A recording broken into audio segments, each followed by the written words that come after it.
Hello, bonjour, guten Tag. Welcome to the BHL 2020 Virtual Annual Meeting. My name is Joel Richard, and I am the Technical Coordinator for BHL.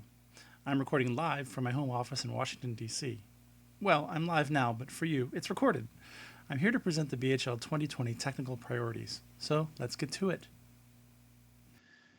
First, I'd like to start by introducing our Technical Advisory Group, which is led by me, and is also including Mike Lichtenberg, our BHL head developer, Susan Lynch from the New York Botanical Garden, and newly added to the Technical Advisory Group is Nicole Kearney from the Museum Victoria and Lisa Hermann from Museum für Naturkunde in Berlin. Continuing, you've seen this picture before from Martin Kalfatovic's presentation. This is the server architecture for BHL. Much of it is unchanged since the last time anyone saw this diagram, but it still remains in effect. The front-facing part of BHL is served by two public web servers that are redundant and load-balanced on the Smithsonian network. And behind the scenes, we have a dual redundant database set up with SQL Server 2014, in a high availability configuration to reduce downtime and provide redundancy and security. Also, we have a full text search server, which was introduced last year, serving up your full text search needs, and an application server, which runs back-end operations such as PDF generation, ingest from the Internet Archive on a weekly basis, and other regular activities that are not directly needed by the public-facing interface, but still support BHL.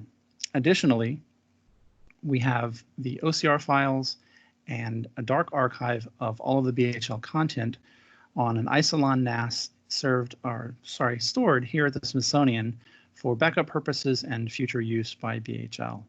All of this is supported by, supported by the Smithsonian network and is set up for industry standards for backups, redundancy, server upgrades, and security patches, and is also on a network that is set up for very high security and reliability to our users. The technical infrastructure can't be discussed without talking about Macaw, which many of you may use. Macaw runs on its own standalone server and is somewhat independent from BHL, even though they technically live on the same network. Content from Macaw is sent to the Internet Archive and then to BHL, which sounds like an odd round trip, but that's how it's set up. In the future, we may see an integration between the Macaw functionality and BHL, and that is something I might mention later on in this discussion. And to give you an idea of the effect that Macaw has had on BHL over time, this is a graph from 2014 when Macaw was introduced to the BHL ecosystem to now, showing the increase over month of the pages added to BHL via Macaw. You can see that in around 2016, we saw a great increase in the number of pages added through Macaw. And to give you a comparison of how much content that is to all of BHL, this graph shows in blue the pages added through Macaw, and orange the pages added through other means into BHL. And this is over the last 2 years, but on average, Macaw represents about 20% of the content added to BHL.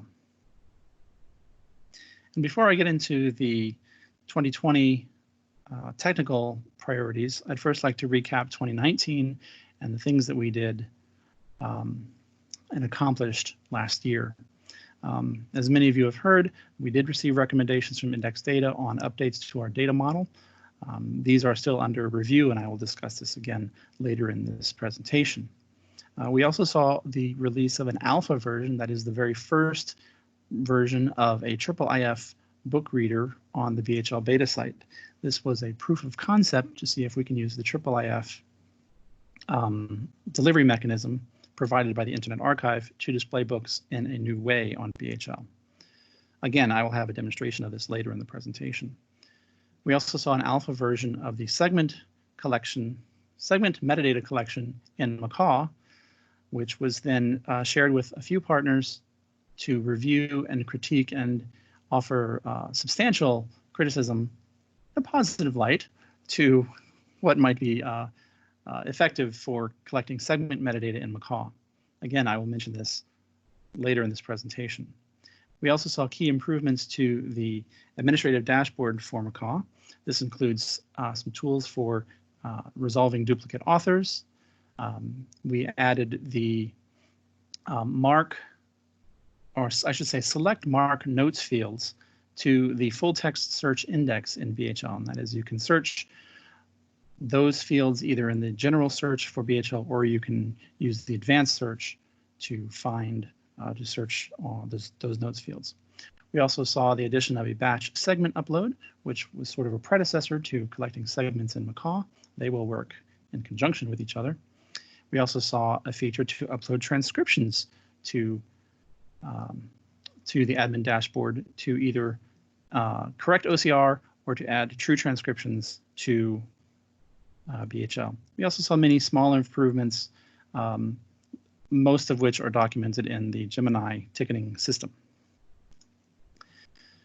On the public side, we saw a few key improvements, such as creating a PDF from the article metadata. This was requested, and it turns out it is a very valuable addition. After our meetings with the global names architecture, again, I'll mention this later, we added 3 new URLs to the website to allow more easier access to the full text of an item in BHL, all of the PDF for an item in BHL, and the images for an item in BHL. This streamlines the operation for folks who are using our content from outside to be able to extract these pieces of content much easier from BHL without having to go through many steps. We also saw an integration with Unpaywall, who were gracious enough to make some small adjustments on their end to accommodate BHL and include our content with their service. And finally, late last year, or possibly early this year, we saw the inclusion of BHL content in OCLC, and this is an ongoing project. Macaw didn't see too many improvements last year. However, we improved some of our metadata standards, and I should say restrictions on metadata to provide better quality metadata to BHL. And more importantly, for my benefit, since I am also the administrator of Macaw, I made some small changes to the administrative tools, basically to make my job a little bit easier.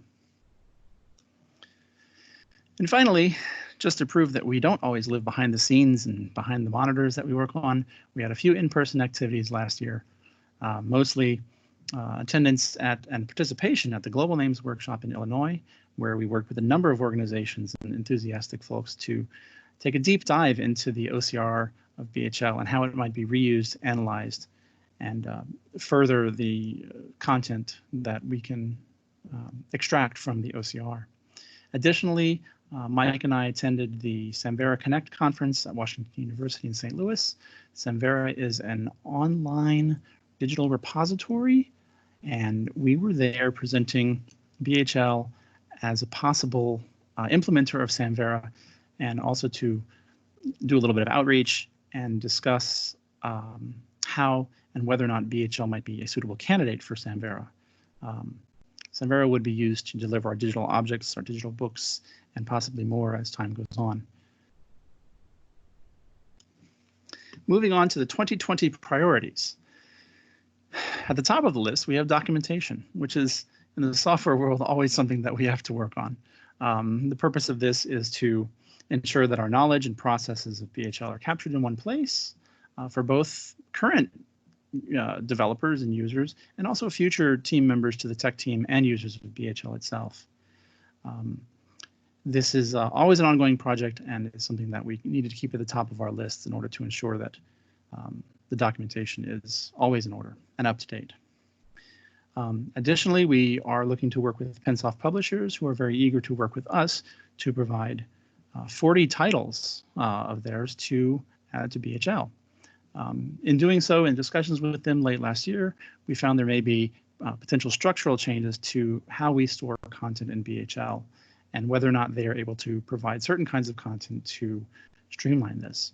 However, in January 2020, we were able to completely ingest 2 full issues from Pinsoft Publishers for the Museum for Naturkunde, and these 2 titles were also connected to the existing titles that were in the public domain that were already in BHL. So this is very exciting. The changes, or the potential changes to the BHL data model, will open opportunity or create opportunities for more content in BHL as time goes on. Another of our priorities is updating the scientific names and the name finding algorithm in BHL. The global names architecture, and specifically Dima Mazaren, who has been a great enthusiast of BHL, has created a new algorithm to identify scientific names in the content of BHL. In the past, this took approximately a month to process all 57 million pages of BHL. But his algorithm was rewritten to be faster and more accurate.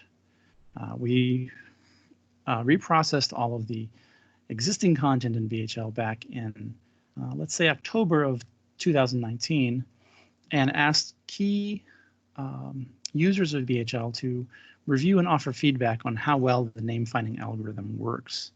We received good feedback from these folks, and were able to send that feedback back to the global names architecture to then use in the iterations of updates to their name finding algorithm. Currently, the results of this name finding, the new name finding algorithm, are on the beta website, which you can go look at today, and compare to the production website or the www website and see the differences. We find that it is more accurate. We find that there will be fewer names found, but they will be more accurate names, which is an interesting side effect of this. Moving this into production will be in 2 or 3 stages.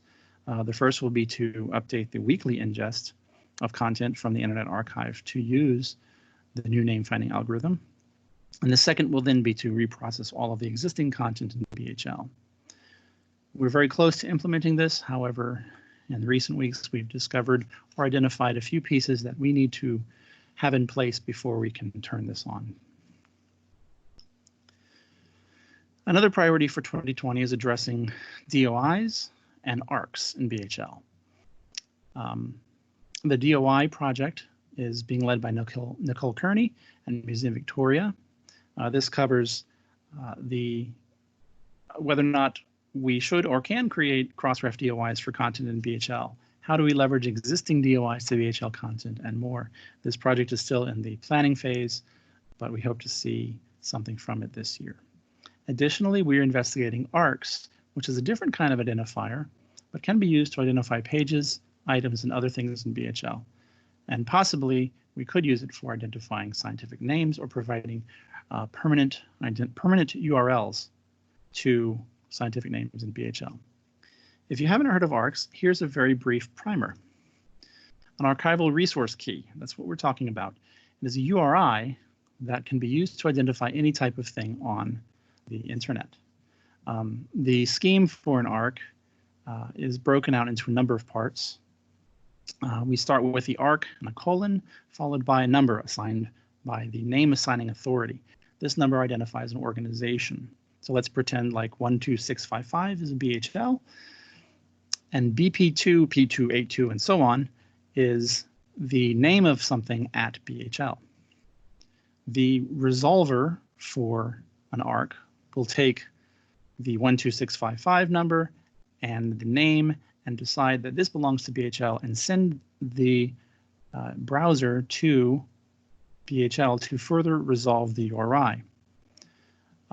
The ARC also has an extension called an inflection, which can be used to retrieve metadata about the item that the ARC points to, using a colon, or I'm sorry, using a question mark or a double question mark, or even in some cases, a file format to return that item in a specific format. However, an ARC alone is not useful on its own. It needs to be resolved by some service on the web, and one of the services is n2t.net. And so if we append the ARC to a URL to nt2.net, then it is able to resolve that and redirect the user to the destination website. Arcs are very new, they're very flexible, and there are many things happening there, but we're excited to start investigating their use. Moving on, we expect that we will have a fully functional IIIF book reader available for use. You can currently see it at the beta website, and it covers about 85% of the existing functions of the current book reader. However, we're uncertain whether or not this book reader will be useful because there are performance issues serving images at the Internet Archive. Once we have the functionality complete, then we will take our time to discuss and decide whether or not the performance is suitable or just too much to be able to put this into production full time. However, it may live side by side with our existing book reader.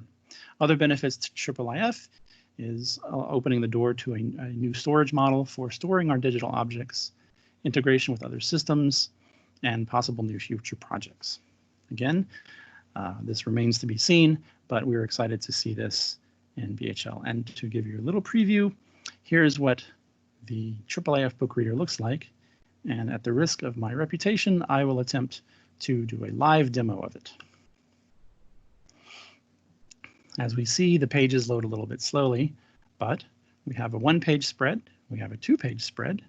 Again, the images take a little time to load. On the far right, we have the metadata for the book that we're looking at.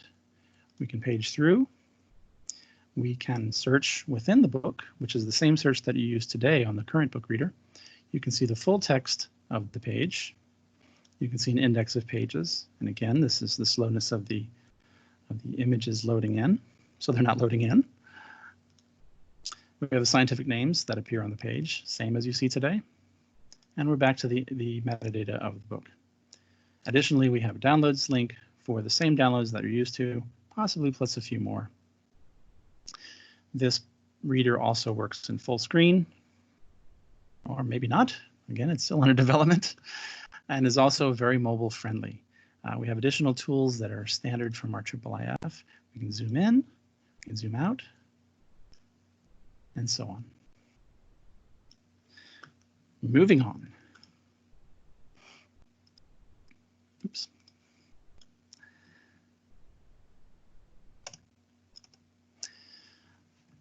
Other items on our priorities include addressing Flickr. We received an email, and it says everyone who used Flickr did, that Flickr's financial status is not quite certain after its purchase by SmugMug from the sale by Yahoo. We were a little alarmed at first. However, it looks like Flickr is going to stick around for a while longer. But in order to protect ourselves, we are going to start archiving all of our content at Flickr. That is including the images as they exist at Flickr, the metadata, and everything that we can possibly get our hands on to save in a dark archive at the Smithsonian. And in general, backups are a good, prudent practice, even when we're talking about cloud services that we expect to live for a long time. At the same time, we're looking to augment our use of Flickr by extending and reusing Flickr content, looking for opportunities with ancillary image repositories, but all of this is still in the early ideas phase. Going back to the beginning of 2019, in April, when we received the index data recommendations for our data model, we were going to develop a data work plan for the index data recommendations.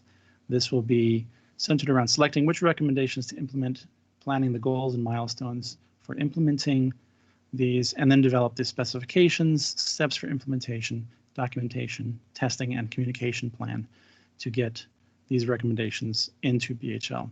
We will start this planning around the summer of 2020 and hope to have the plan finalized by late 2020. And lastly, some other small improvements that we see on the horizon for 2020.